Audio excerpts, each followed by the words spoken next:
Espero que entendam os motivos por eu não me identificar antes de começar a história. Na época houveram implicações muito sérias a respeito e alguns dos envolvidos até hoje estão no ramo televisivo. Sendo assim, vou pedir que me chamem apenas de Grilo, apelido que me acompanhou durante meus 20 e pouco anos de bastidores. Ganhei esse apelido devido à minha constituição física franzina e baixa estatura.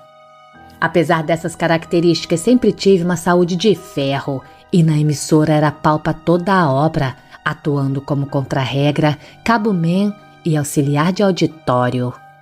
Essa versatilidade me garantiu fama de bom funcionário e acabei sendo requisitado para atuar no programa de um famoso apresentador, que na época se popularizou levando ao ar temas sensacionalistas. Com seu ibope em alta, atuar em sua produção era o mesmo que ser promovido, mesmo que os temas do programa fossem os mais absurdos. As pessoas podiam enviar cartas sugerindo os temas que gostariam de ver abordados. Quando a produção e o apresentador acreditavam que poderíamos ter um bom retorno de audiência, preparávamos uma equipe e íamos a campo gravar a matéria no local, sempre dramatizando e deixando tudo maior do que realmente era. Viajamos para o interior para cobrir aparições de disco voadores e assombrações. Pernoitamos em casas mal assombradas, vigiamos cemitérios na esperança de captarmos imagens de rituais macabros. Pode parecer bobagem, mas o grande público, o povão de verdade, adora essas coisas. E em algumas ocasiões nossa audiência chegava nas alturas, superando até mesmo os programas de nossas concorrentes, que mesmo sendo maiores se viam em maus lençóis com nosso desempenho.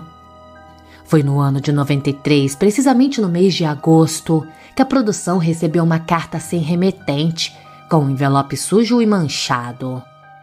Quando a abrimos, encontramos uma carta escrita a lápis, em papéis brancos de embrulho desses que se usavam para embrulhar carne em açougues.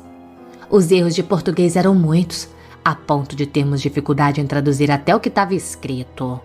O autor não se identificava, mas deixava muito claras as motivações que o levaram a escrever para o programa. Ele afirmava categoricamente que era um lobisomem. Na hora, o pessoal achou graça daquilo e cogitou seriamente deixar de lado. Afinal, como as pautas que o programa costumava abordar, não demoraria muito para que algum maluco se sentisse no direito de exigir seus 15 minutos de fama. A questão já estava prestes a ser esquecida, quando o próprio apresentador entrou na sala onde estávamos, segurando uma caneca de café. Virou-se para nós e perguntou: "Que risadeira é essa? O pagamento caiu na conta e ninguém avisou?" Foi uma das produtoras quem respondeu, explicando o motivo e mostrando as folhas já parcialmente amassadas. Rapidamente ele caminhou até ela e pegou as folhas, dando uma lida rápida em alguns trechos. Subitamente olhou para nós e disse: "Vamos lá para averiguar." A mesma produtora questionou: "Mas chefe, o lugar que ele diz aí fica longe, no meio do nada, é lá na serra, nós vamos perder um tempo danado." Ele balançou a cabeça com força e disse: "Toda semana a gente tá mostrando alguém que foi sequestrado por ET, gente que dormiu com o Saci Pererê, até gente que teve filho com o capeta. Agora vamos fazer de conta que somos importante? Nem pensar. Montem uma equipe, vão imediatamente pra lá." Eu já ia saindo da sala para cumprir a ordem quando ele disse: "Você não, Grilo. Preciso de você no caso do vidente da cachoeira. Soube que ele tá nas últimas e parece que previu a morte de um famoso." Como nunca fui de questionar, aceitei a ordem e me juntei ao outro grupo que seguiria no dia seguinte até o interior do estado, para fazer a matéria sobre o tal adivinho moribundo. Seguindo as instruções da carta que o tal lobisomem enviou, a equipe deveria se dirigir até um lugar conhecido como Pedra do Índio. Ficava na região serrana, a caminho do litoral, famoso pelas inúmeras plantações de banana. Ele dava as coordenadas exatas de como chegar ao lugar, frisando que a choupana ficava no meio da mata, onde só poderiam chegar a pé, após cerca de meia hora de caminhada. A repórter indicada era uma moça de 33 anos que estava trabalhando conosco há menos de um e sonhava em fazer matérias relevantes no futuro. O câmera que a acompanhou era um profissional com mais de 20 anos de TV, conhecido como Bigode. Como auxiliar, levaram um jovem estagiário, que havia se unido à produção há algumas semanas. O autor da carta também era taxativo ao dizer que só daria entrevista perto da meia-noite, pois seria esse o horário da transformação, e nós seríamos os primeiros a registrar tal coisa, provando para o país inteiro e quem mais quisesse ver que as lendas eram verdadeiras. A equipe em que eu estava retornou para o estúdio pouco depois das 5, após passar o dia todo entrevistando o vidente, que no fundo não passava de um velho sem vergonha que abusava da credulidade das pessoas humildes e desvalidas que o procurava. Quando chegamos, encontramos outra equipe que partiria por volta das 8 da noite. A jovem repórter estava muito desanimada, mas tentava não demonstrar aquilo. Eu podia compreendê-la. Não é fácil você se formar em jornalismo e batalhar um emprego e de repente se ver fazendo a cobertura de bobagens feito aquela.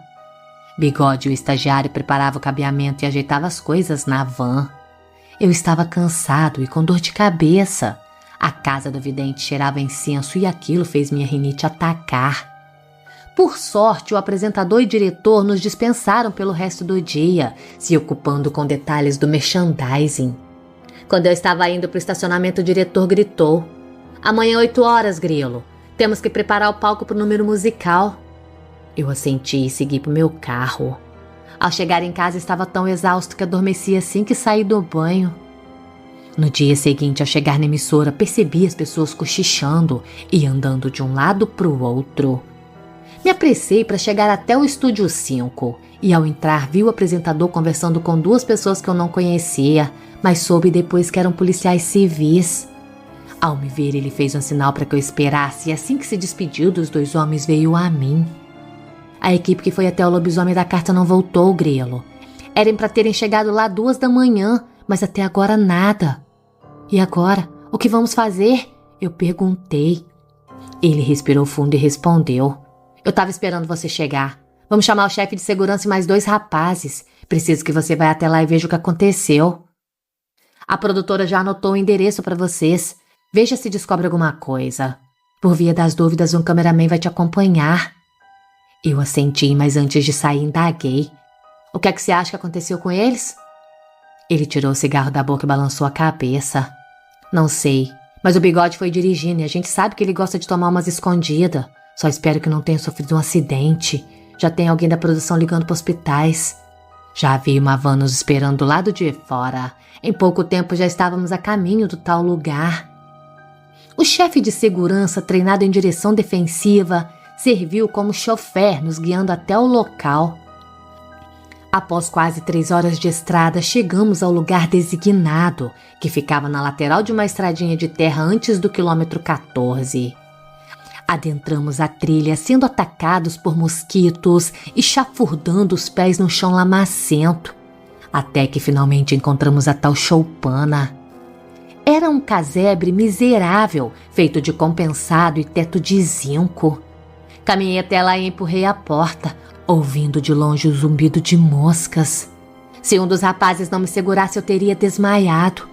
A equipe estava lá e estavam todos mortos. A repórter estava caída de bruços, com o rosto de lado e olhos abertos. Uma mancha de sangue envolvia o pescoço dela. Bigode, o câmera, estava sentado encostado à parede. A frente da camisa dele estava destroçada.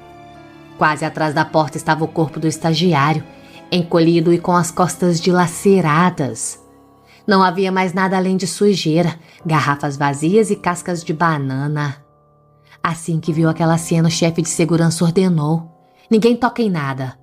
Apontando para onde seus funcionários, ele disse: "Vá até o carro, dirija até o posto de gasolina mais próximo e chame a polícia." O rapaz assentiu e saiu apressado. Eu estava trêmulo e sentia minha gastrite saltando no meu estômago. A polícia chegou depois de 1h30. Ao contrário do que pensávamos, eles disseram que não seria necessário isolar a área, se limitando a chamar a perícia para examinar aqueles corpos. Recebemos permissão de recolher o equipamento e voltamos. Quando chegamos, o chefe de segurança se encarregou de dar a má notícia aos nossos colegas, enquanto eu fui até a sala do VT para assistir à fita que estava na câmera. O material, sem edição alguma, mostrava o casebre por dentro e um homem estranho de pele escura e barba que lembrava um mendigo. O cabelo grande e embaraçado circundava o rosto dele, feito uma juba de leão. A forma como ele olhava para a repórter me dava mal-estar. Ela seguia fazendo perguntas em timbre humorado, e ele respondia falando errado e parecendo aéreo. Confirmou que foi ele mesmo que mandou a carta, após ver o programa na TV de uma parada de caminhões onde havia dormido. Repentinamente, a filmagem mostrava aquele homem se contorcendo e virando-se de costas para a câmera. Quando a repórter se aproximou, ele olhou para ela, mas aquele rosto que surgiu já não tinha nada de humano. Dos dentes de sua boca escorria uma espuma e os olhos eram imensos e amarelados. Ele então agarrou a repórter. Os últimos minutos da filmagem mostrava aquela coisa avançando em direção à câmera e também os gritos de Bigode e do estagiário. O horário da filmagem parou em 00:07. Poucas pessoas conseguiram assistir aquela fita, que por consenso geral foi escondida e mantida em segredo. As famílias da equipe morta foram indenizadas e instruídas a não dizerem nada a respeito do ocorrido, assim como nós, que fomos até ameaçados de demissão e processo. Decidi contar hoje porque já se passaram muitos anos e eu também sei que não estarei aqui por muito tempo, pois fui diagnosticado há pouco com leucemia. Só não quis levar esse fardo comigo pro túmulo, pois já é hora das pessoas saberem que monstros existem sim, que eles são reais e que estão lá fora.